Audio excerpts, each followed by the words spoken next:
नमस्कार। आइए सुनते हैं लेखिका शिवानी द्वारा लिखी गई कहानी लाल हवेली। ताहिरा ने पास के बर्थ पर सोए अपने पति को देखा और एक लंबी सांस खींचकर करवट बदल ली। कंबल से ढकी रहमान अली की ऊंची तोंद गाड़ी के झकोलों से रह रहकर कांप रही थी। अभी 3 घंटे और थे। ताहिरा ने अपनी नाजुक कलाई में बंधी हीरे की जगमगाती घड़ी को कोसा। रात भर एक आंख भी नहीं लगी थी उसकी। पास के बर्थ में उसका पति और नीचे के बर्थ में उसकी बेटी सलमा दोनों नींद में बेखबर बेहोश पड़े थे। ताहिरा घबरा कर बैठ गई। क्यों आ गई थी वो पति के कहने में? 100 बहाने बना सकती थी। जो घाव समय ने पूरा कर दिया था उस पर उसने खुद ही नश्तर रख दिया। अब भुगतने के सिवा और चारा ही क्या था। स्टेशन आ ही गया था। ताहिरा ने काला रेशमी बुर्का खींच लिया। सूटकेस, नए बिस्तरबंद, एयरबैग, चांदी की सुराही उतरवाकर रहमान अली ने हाथ पकड़कर ताहिरा को ऐसे संभल कर अंदाज से उतारा जैसे वो कांच की गुड़िया हो। तनिक सा धक्का लगने पर टूटकर बिखर जाएगी। सलमा पहले ही कूदकर उतर चुकी थी। दूर से भागते हांफते हाथ में काली टोपी पकड़े एक नाटे से आदमी ने लपक कर रहमान अली को गले से लगाया और गोद में लेकर हवा में उठा लिया। उन दोनों की आंखों से आंसू बह रहे थे। तो यही मामू बितते हैं, ताहिरा ने मन ही मन सोचा। और थे भी बितते ही भर के। बिटिया को देखकर मामू ने झट गले से लगा लिया। बिल्कुल इस्मत है रहमान, वो सलमा का माथा चूम चूम कर कहे जा रहे थे। वही चेहरा मोहरा, वही नैन नक्श। इस्मत नहीं रही तो खुदा ने दूसरी इस्मत भेज दी। ताहिरा पत्थर की सी मूर्ति बनी चुप खड़ी थी।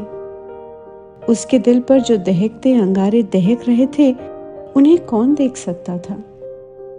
वही स्टेशन, वही कनेर का पेड़। 15 साल में इस छोटे से स्टेशन को भी क्या कोई नहीं बदल सका। मामू बोले, चलो बेटी, बाहर कार खड़ी है। ये शहर तो छोटा है पर अल्ताफ की पहली पोस्टिंग यही हुई है। इंशाअल्लाह अब इसके बाद कोई बड़ा शहर मिलेगा। मामू के इकलौते बेटे अल्ताफ की शादी में रहमान अली पाकिस्तान से आया था। अल्ताफ को पुलिस कप्तान बनकर भी क्या इसी शहर में आना था। ताहिरा फिर मन ही मन कुड़ी।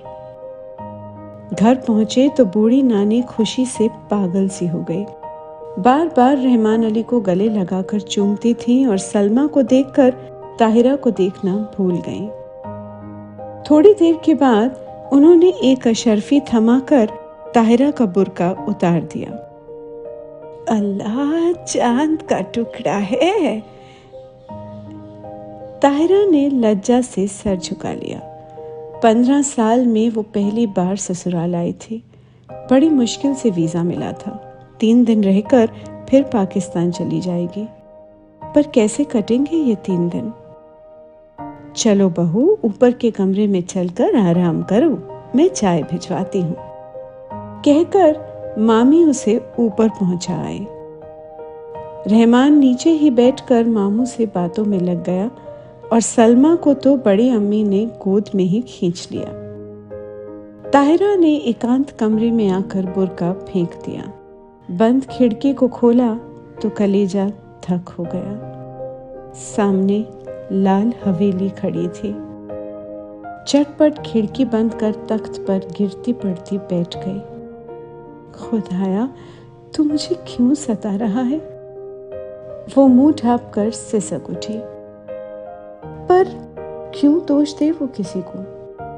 वो तो जान गई थी कि हिंदुस्तान के जिस शहर में उसे जाना है वहां का एक एक कंकड़ उस पर पहाड़ सा टूट कर बरसेगा। उसके नेक पति को क्या पता? भोला रहमान अली, जिसकी पवित्र आंखों में ताहिरा के प्रति प्रेम की गंगा छलकती, जिसने उसे पालतू हिरनी सा बनाकर अपनी बेड़ियों से बांध लिया था, उस रहमान अली से क्या कहती? पाकिस्तान के बंटवारे में कितने पिसे, उसी में से एक थी ताहिरा। पर तब थी वो 16 वर्ष की जवान युवती सुधा। सुधा अपने मामा के साथ ममेरी बहन के ब्याह में मुल्तान आई। दंगे की ज्वाला ने उसे फूंक दिया।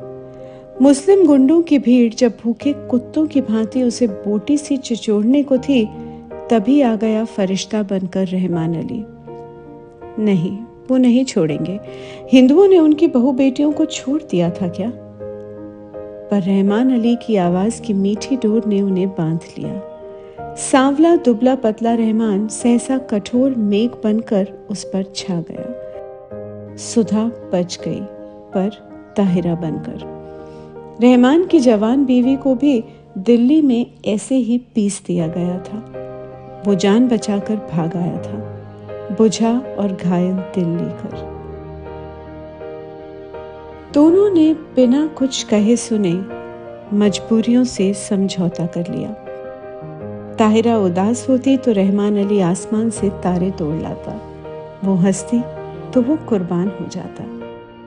1 साल बाद बेटी पैदा हुई तो रहा सहा मैल भी धुलकर रह गया। अब ताहिरा उसकी बेटी की माँ थी, उसकी किस्मत का बुलंद सितारा। पहले कराची में उसकी एक छोटी सी दुकान थी, अब वो सबसे बड़े डिपार्टमेंटल स्टोर का मालिक था। पर नीलम पुखरात से जड़ी हीरे से चमकती दमकती ताहिरा अब भी हमेशा बेचैन रहती। मस्ती भरे होली के दिन जो अब उसकी पाकिस्तानी जिंदगी में कभी नहीं आएंगे। गुलाबी मलमल की वो चुनरी उसे अभी भी याद है। अम्मा ने हल्का सा गोटा टाक दिया था। हाथ में मोटी सी पुस्तक लिए उसका तरुण पति कुछ पढ़ रहा था। घुंघराली लटों का गुच्छा चौड़े माथे पर झुक गया था। पीछे से चुपचाप आकर सुधा ने दोनों गालों पर अबीर मल दिया था और झट चौके में घुसकर अम्मा के साथ गुजिया बनाने में जुट गई थी। वहीं से सास की नजर बचाकर भोली चितवन से पति की ओर देख चट से छोटी सी गुलाबी जीभ निकालकर चिढ़ा भी दिया था उसने। जब वो मुल्तान जाने को हुई तो कितना कहा था उन्होंने, सुधा मुल्तान मत जाओ। पर वो क्या जानती थी कि दुर्भाग्य का मेघ उस पर मंडरा रहा है। स्टेशन पर छोड़ने आए थे, इसी स्टेशन पर। यही कनेर का पेड़ था, यही जंगला। मामा जी के साथ गठरी से बनी सुधा को घूंघट उठाने का अवकाश नहीं मिला। गाड़ी चली तो साहस कर उसने घूंघट जरा सा खिसकाकर अंतिम बार उन्हें देखा था। वही अमृत की अंतिम घूंट थी। सुधा तो मर गई थी, अब ताहिरा थी। उसने फिर कांपते हाथों से खिड़की खोली। वही लाल हवेली थी, उसके ससुर वकील साहब की। वही छत पर चढ़ी रात की रानी की बेल, तीसरा कमरा जहां उसके जीवन की कितनी रस भरी रातें बीती थीं। ना जाने क्या कर रहे होंगे, शादी कर ली होगी, क्या पता बच्चों से खेल रहे हों। आंखें फिर बरसने लगी और एक अनजाने मुंह से वो जूझ उठी। रात को रहमान अली के सो जाने के बाद वो दबे पांव फिर खिड़की पर जा खड़ी हुई। बहुत दिन से प्यासे को जैसे ठंडे पानी की झील मिल गई थी। पानी पी पी कर भी प्यास नहीं बुझ रही थी। तीसरी मंजिल पर रोशनी जल रही थी। उस घर में रात का खाना देर से ही निपटता था। फिर खाने के बाद दूध पीने की भी तो उन्हें आदत थी। इतने साल गुजर गए, फिर भी उनकी एक एक आदत उसे 2 के पहाड़े की तरह जुबानी याद थी। सुधा, सुधा कहाँ है तू? उसका हृदय उसे स्वयं धिक्कार उठा। तूने अपना गला क्यों नहीं घोंट दिया? तू मर क्यों नहीं गई कुएं में कूदकर? क्या पाकिस्तान के कुएं सूख गए थे?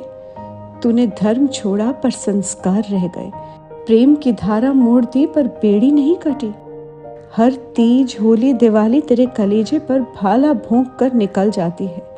हर ईद तुझे खुशी से क्यों नहीं भर देती? आज सामने तेरे ससुराल की हवेली है, जा उनके चरणों में गिरकर अपने पाप धो ले। ताहिरा ने सिसकियां रोकने को दुपट्टा मुंह में दबा लिया। रहमान अली ने करवट बदली और पलंग चरमराया। दबे पैर रखती ताहिरा फिर लेट गई। सुबह उठी तो शहनाइयां बज रही थीं।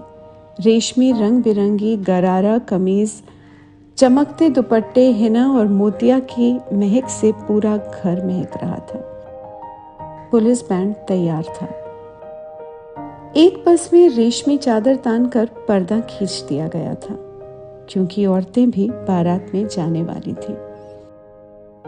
अरे, किसी ने वकील साहब के यहाँ बुलावा भेजा या नहीं? बड़ी अम्मी बोली और ताहिरा के दिल पर नश्तर फिरा। दे दिया अम्मी, मामू जान बोले। उनकी तबीयत ठीक नहीं है, इसी से नहीं आए। बड़े नेक आदमी हैं। बड़ी अम्मा ने डिबिया खोलकर पान मुंह में भरा। शहर के सबसे नामी वकील के बेटे हैं, पर आस न औलाद। सुना एक बीवी दंगे में मर गई तो फिर घर ही नहीं बसाया। बड़ी धूमधाम से ब्याह हुआ। चांद सी दुल्हन आई। शाम को पिक्चर का प्रोग्राम बना। नया जोड़ा, बड़ी अम्मी, लड़कियां, यहाँ तक कि घर की नौकरानियां भी बन ठन कर तैयार हो गई। पर ताहिरा नहीं गई। उसका सर दुख रहा था। जब सब चले गए तो तेज बत्ती जलाकर वो आदम कद आईने के सामने खड़ी हो गई।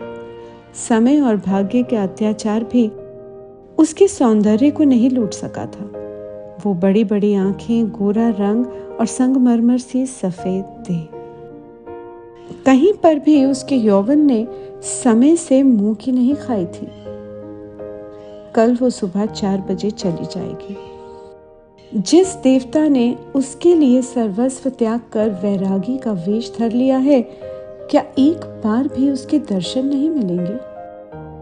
किसी शैतान नटखट बालक की भांति उसकी आंखें चमकने लगी। झटपट बुर्का ओढ़ वो बाहर निकल आई। पैरों में बिजली की गति आ गई, पर हवेली के पास आकर वो पसीना पसीना हो गई।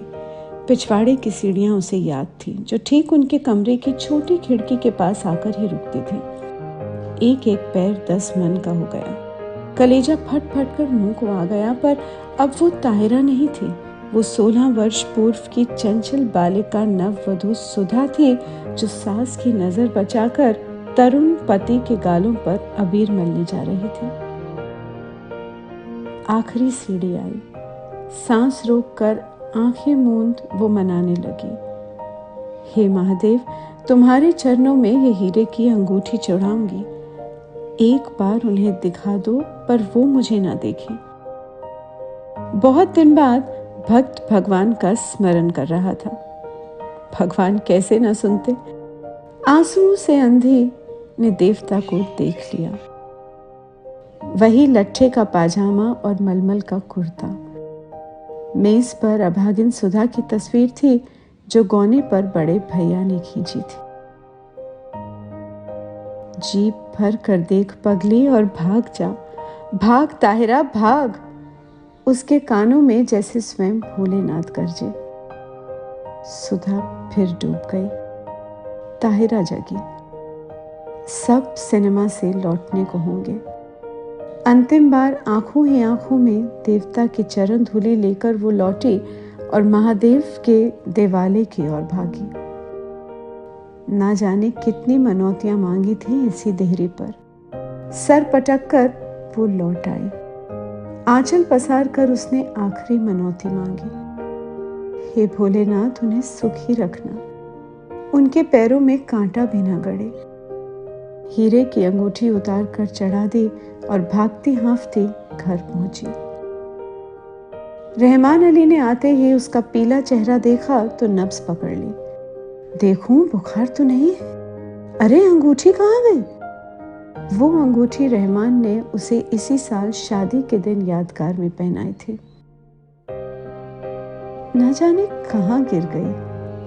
थके स्वर में ताहिरा ने कहा। कोई बात नहीं। रहमान ने झुककर ठंडी बर्फ सी लंबी उंगलियों को चूम कर कहा, ये उंगलियां आबाद रहे, इंशाअल्लाह अब के तेहरान से चौकोर हीरा मंगवा लेंगे। ताहिरा की खोई दृष्टि खिड़की से बाहर अंधेरे में डूबती लाल हवेली पर थी, जिसके तीसरे कमरे की रोशनी तब से बुझ गई थी। ताहिरा ने एक सर्द सांस खींचकर खिड़की बंद कर दी। लाल हवेली अंधेरे में गले तक डूब चुकी थी।